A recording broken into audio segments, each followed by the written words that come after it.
Bonsoir Madame Rousseau. Tout d'abord, pouvez-vous nous expliquer le but de cette rencontre en Grèce et son importance? Oui, ça a lieu tous les 2 ans, donc c'est la réunion des présidents des parlements de l'Europe, en fait, mais de la grande Europe, l'Europe géographique, celle du Conseil de l'Europe, non pas l'Union européenne.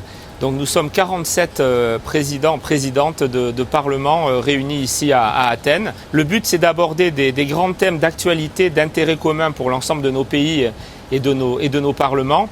Mais c'est aussi bien sûr de développer des relations plus personnelles avec mes homologues, où on peut rencontrer les présidents français, italiens, bien sûr de tous les petits États d'Europe avec qui nous sommes très proches. Et donc c'est aussi un moment où on peut en profiter pour renforcer ces relations personnelles avec eux qui peuvent évidemment être très utiles sur des sujets d'actualité ou des sujets futurs.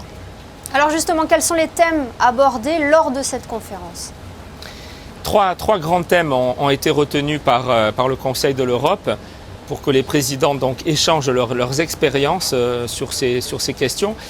Il y en a donc 3. Le plus important pour moi, celui que j'ai choisi en tout cas sur lequel je vais intervenir, ça sera donc le retour d'expérience et l'apport de chaque Parlement et de chaque pays à la réponse qu'il a faite à la crise sociale, sanitaire bien sûr et économique de la Covid-19.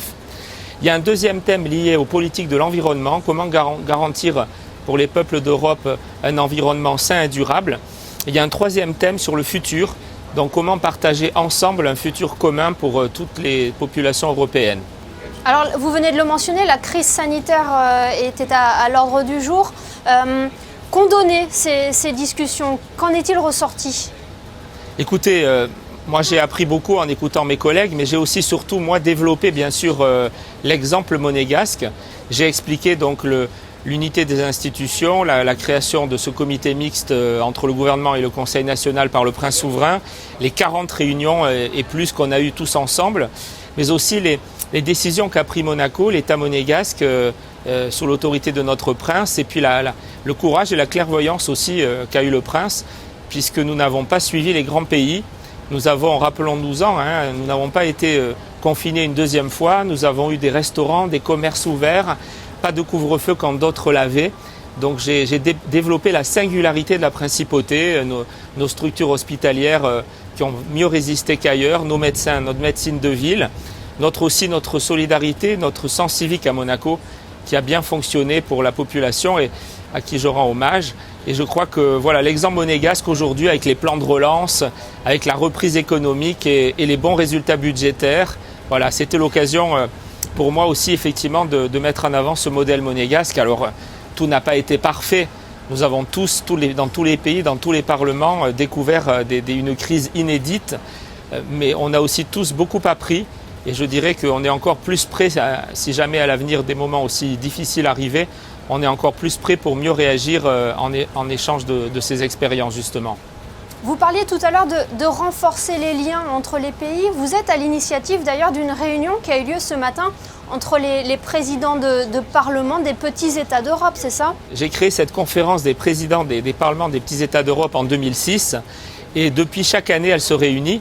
Donc nous avons été choisis récemment pour accueillir la 15e conférence qui aura lieu à Monaco donc les 12 et 13 juin 2022. Je tenais à réunir tous mes homologues des petits États ce matin, ils ont répondu présents pour préparer une très belle conférence l'année prochaine que je souhaite élargir au-delà de la conférence des présidents des parlements, élargir à l'économie. Donc grâce au Monaco Economic Board, nous allons avoir aussi une réunion de toutes les chambres de commerce des 9 nations, donc des 9 nations qui ont moins de 1 million d'habitants en Europe. Et nous allons avoir également une réunion de toutes les directions du tourisme.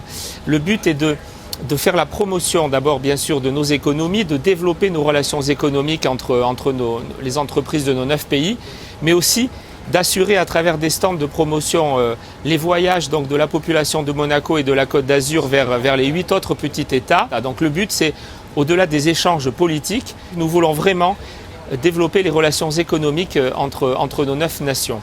Eh bien, merci beaucoup Stéphane Valéry d'avoir été avec nous depuis Athènes et nous reviendrons plus largement sur votre déplacement dans notre édition de demain avec notre équipe sur place. Merci infiniment.